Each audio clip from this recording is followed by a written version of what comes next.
నమస్కారం. రాహుల్ గాంధీ రెండవ విడత భారత్ జోడో యాత్రకి రంగం సిద్ధమైంది. ఆయన జనవరి 14న తన రెండవ విడత భారత్ జోడో యాత్రని ప్రారంభించబోతున్నాడు. అంటే దీనికి భారత్ జోడో యాత్ర అనే టైటిల్ లేదు, భారత్ న్యాయ యాత్ర అని పేరు పెట్టుకున్నాడు. అప్పుడు భారత్ జోడో యాత్ర అని పెట్టి కన్యాకుమారి నుంచి కాశ్మీర్ వరకు ఆయన నడిచాడు, పాదయాత్ర చేశాడు. అంటే దేశం మొత్తాన్ని ఒక ప్రేమ సందేశం ఇవ్వాలి దేశం మొత్తానికి. దేశంలో ఈ మత వైషమ్యాలు పెరుగుతున్నాయి, అవి పెరగకుండా ఉండాలి అన్న ఉద్దేశంతో ఆయన భారత్ జోడో యాత్ర అని పెట్టాడు. దాన్ని విజయవంతంగా ఆయన నడిపించడమే కాకుండా ఆయన చేసిన పాదయాత్రతోటి కాంగ్రెస్ పార్టీకి ఒక రకంగా ఒక పాజిటివ్ మెసేజ్ వచ్చింది. మరి ముఖ్యంగా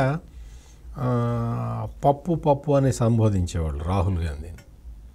అటువంటిది రాహుల్ గాంధీ ఒక నాయకత్వ లక్షణాలని పుణికిపుచ్చుకున్నాడు అనే ఒక అభిప్రాయానికైతే భారత్ జోడో యాత్ర తీసుకొచ్చింది.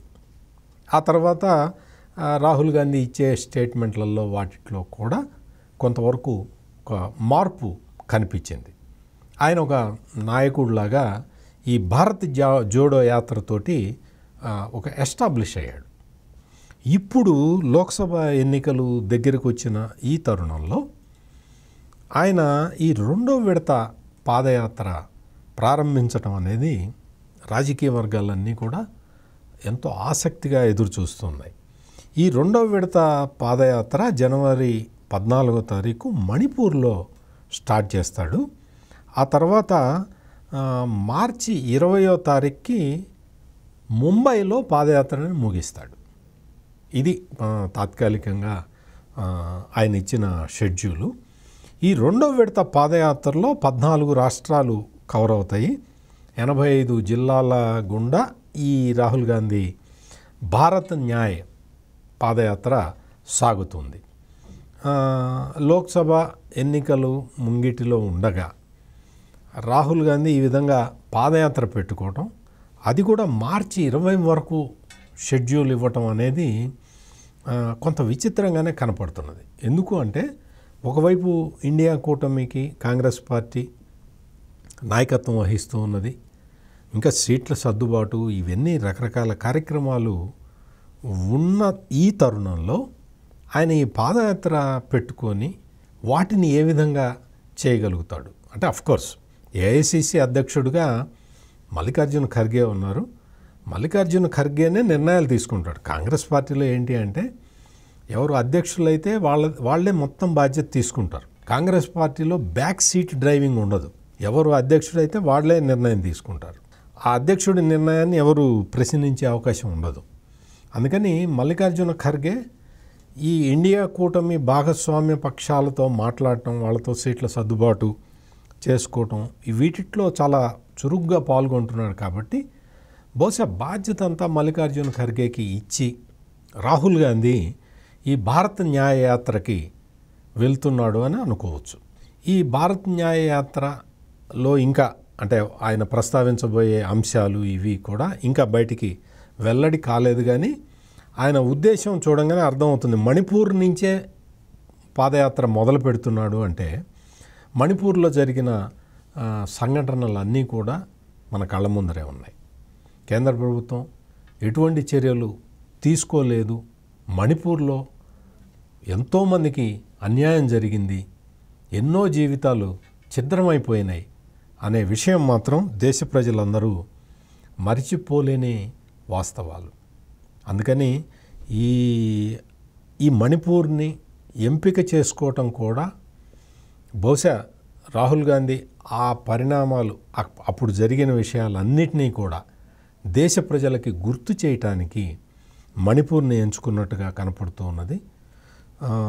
ముగింపు వచ్చేసరికి ముంబైలో ముగుస్తుంది. మహారాష్ట్రలో ఈ జరిగిన పరిణామాలు, ఇటీవల కాలంలో జరిగిన పరిణామాల్లో శివసేన పార్టీ చీలిపోయింది. మెజారిటీ ఎమ్మెల్యేలు బీజేపీ వైపు వెళ్ళిపోయారు. ఎన్సీపీ కూడా చీల్చేశారు వాళ్ళు, బీజేపీ వాళ్ళు. మెజారిటీ ఎమ్మెల్యేలు బీజేపీలో కలిసిపోయారు. ఇప్పుడు అక్కడ ప్రధాన ప్రతిపక్ష పాత్రని కాంగ్రెస్ పార్టీ పోషిస్తున్నది. బీజేపీ చేసింది ఏంటంటే మహారాష్ట్ర రాజకీయాలలో కాంగ్రెస్ పార్టీ ఒక మైనర్ పార్టీగా మారిపోయిన స్థితి నుంచి బీజేపీ చేసిన ఈ చర్యలతోటి ప్రధాన ప్రతిపక్షంగా కాంగ్రెస్ వచ్చేసింది. బహుశా ఈ క్యాలిక్యులేషన్లోనే రాహుల్ గాంధీ కూడా ముగింపు యాత్రని ముంబై తోటి ముడిపెట్టాడు. ముంబైలో పెట్టేసి అంటే మహారాష్ట్రకు కూడా ఆయన ఒక సందేశం ఇవ్వబోతున్నాడు. ఇప్పుడు రాబోయే ఎన్నికల్లో కూడా మహారాష్ట్రలో కాంగ్రెస్ పార్టీ ఇప్పుడు ప్రధాన ప్రతిపక్ష భూమిక పోషిస్తున్నది కాబట్టి అక్కడ ఇంకా ఈ శివసేన ఎన్సీపీలన్నీ కూడా కాంగ్రెస్ పార్టీ వెనక ఉండాల్సిన పరిస్థితి అక్కడ కనపడుతూ ఉన్నది. అందువల్ల ఈ మణిపూరు, ముంబై ఈ 2 ప్లేసుల్ని ఎంపిక చేసుకోవటం దాన్ని బట్టి కాంగ్రెస్ పార్టీ ఎంత అగ్రెసివ్గా లోక్సభ ఎన్నికల్ని ఫేస్ చేయబోతున్నదో మనకి అర్థమవుతున్నది. ఈ భారత్ న్యాయయాత్ర ఎలా జరుగుతుందనే అంశం మీదే ఇప్పుడు మొత్తం జాతీయ పార్టీలన్నీ కూడా 1000 కళ్ళతో చూస్తూ ఉన్నాయి, అబ్జర్వ్ చేస్తూ ఉన్నాయి. రాహుల్ గాంధీ ఏ విధమైన స్టేట్మెంట్ ఇస్తాడు, యాత్ర ఏ విధంగా సాగుతుంది అనే దాని మీద కాంగ్రెస్ పార్టీ భవిష్యత్తు కూడా ఆధారపడి ఉంటుంది. మరిన్ని విశ్లేషణలతో మళ్ళీ కలుద్దాం. నమస్కారం.